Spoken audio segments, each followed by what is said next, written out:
ओम श्री शक्ति नमः। ओम श्री शक्ति नमः। ओम श्री शक्ति नमः। हिरण्यकशिपु की तपस्या और ब्रह्मा से वरदान पाकर उसका अत्याचार नरसिंह द्वारा उसका वध और प्रहलाद को राज्य प्राप्ति। सनत कुमार जी कहते हैं, व्याची इतर वरा रूप धारी धारी से हरि हरि के द्वारा इस प्रकार बाई के मारे जाने पर हिरण्यकशिपु शोक और क्रोध से संतप्त हो उठा। श्री हरि के साथ वैर करना तो उसे रुचता ही था। अत उसने संहार प्रेमी वीर असुरों को प्रजा का विनाश करने के लिए आज्ञा दे दी। तब वे संहार प्रिय असुर स्वामी की आज्ञा को शीश चढ़ाकर देवताओं और प्रजाओं का विनाश करने लगे। इस प्रकार जब उन दुष्ट चित्त वाले असुरों द्वारा सारा देवलोक तहस नहस कर दिया गया, तब देवता स्वर्ग को छोड़कर गुप्त रूप से भूतल पर विचरने लगे। उधर भाई की मृत्यु से दुखी हुए हिरण्यकशिपु ने भाई को जलांजलि शीतांजलि या फिर जलांजलि शीतांजलि ये देकर उसकी उसकी उसकी स्त्री आदि को ढाढ़स बंधाया। तत्पश्चात उस दैत्यराज ने अपने लिए विचार किया कि मैं अजय अजय अजय स्वयं अमर हो जाऊं, मेरा ही एक शस्त्र साम्राज्य रहे और प्रतिद्वंदी कोई न रह जाए। धारण बनाकर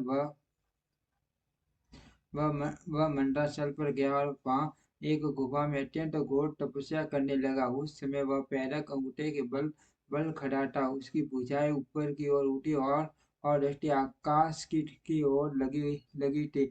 उसकी तपस्या से संतप्त होकर देवताओं का मुख विकट हो उठा। वे स्वर्ग छोड़कर ब्रह्मलोक में जा पहुंचे और उन्होंने ब्रह्मा से अपना दुखड़ा कह सुनाया। व्यास जी उन देवताओं के इस प्रकार कहने पर स्वयंभू ब्रह्मा भृगु दक्ष आदि के साथ दैत्यवेश्वर आश्रम पर गए। तब जिसने अपने तप से संकुचित लोगों को संतप्त कर दिया, उस हिरण्यकशिपु वर देने के लिए आए हुए पंजोनी ब्रह्मा को अपने सामने उपस्थित देखा।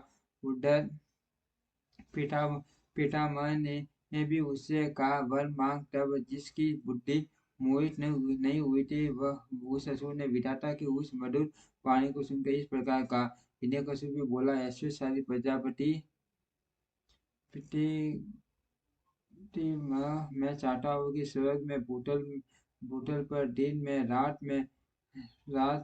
भूतल पर दिन में रात में ऊपर अथवा नीचे कहीं भी शस्त्र अस्त्र पाशु अस्त्र अस्त्र वज्र शुक्र अस्त्र वक्ष प्रियक्ष जल अग्नि के रूप में शत्रु के प्रहार से देवता दैत्य मुनि निषेधि की आप द्वारा रचे हुए जीवों के हाथों मुझे कभी मृत्यु का भय न हो।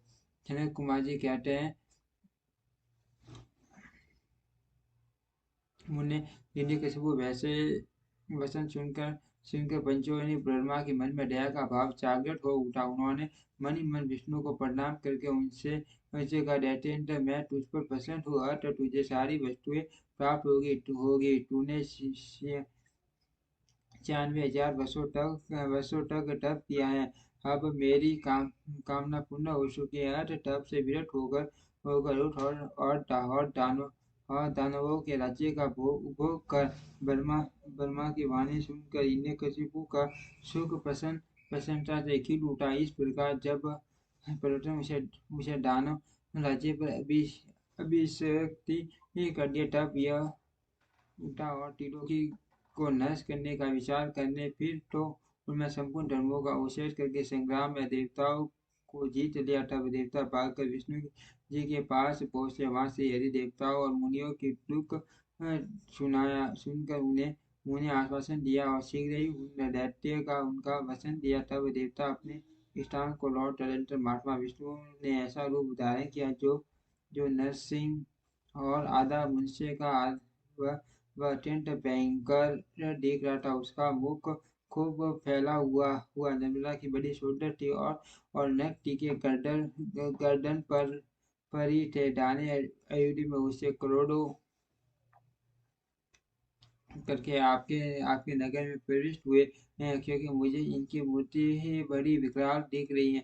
अत आप युद्ध से हटकर इनके शरण में जाइए। इनमें बढ़कर त्रिलोकी में दूसरा कोई योद्धा नहीं है, इसलिए आप इन मुर्गेंद्र सामने छू कर अपने राज्य का उपभोग कीजिए। अपने पुत्र की बात सुनकर उस दुरात्मा ने उनसे कहा, बेटा क्या तू भयभीत हो गया है? अपने पुत्र से यूं कहकर दैत्य के अधिपति राजा हिरण्यकशिपु ने मां बलि दैत्य को आज्ञा देते हुए कहा, वीरों तुम लोग इस बेताल प्रकृति और नेत्र वाले सिंह को पकड़ ले। तब स्वामी की आज्ञा से उन मुर्गेंद्र को पकड़ने की इच्छा से मनी बड़े बड़े दैत्य रणभूमि में कूदे, परंतु चैने ध्रुव की अभिलाषा से अग्नि में प्रवेश करने वाले फटेंगे ये जल बुन जाते हैं, उसी तरह वे सब आपके सब सन भर में जलकर भस्म हो गए। दैत्य के दग्ध हो जाने पर भी वह दैत्यराज संपूर्ण संघ शक्ति सृष्टि पास अंकुश और पावक आदि ने मृगेंद्र के साथ लोहा लेटा ही रहा। इस प्रकार बहुत काल भयानक युद्ध हुआ। काल तक भयानक युद्ध हुआ। अंत में उन नरसिंह ने वज्र के समान कठोर अपनी अनेक भुजाओं से उस दैत्य को पकड़ लिया और उसे अपने ने ठीक से दिखाई नहीं दे रहा, आगे बढ़ा समझ आता हूँ। ओम श्री शक्ति नमः। ओम श्री शक्ति नमः। ओम श्री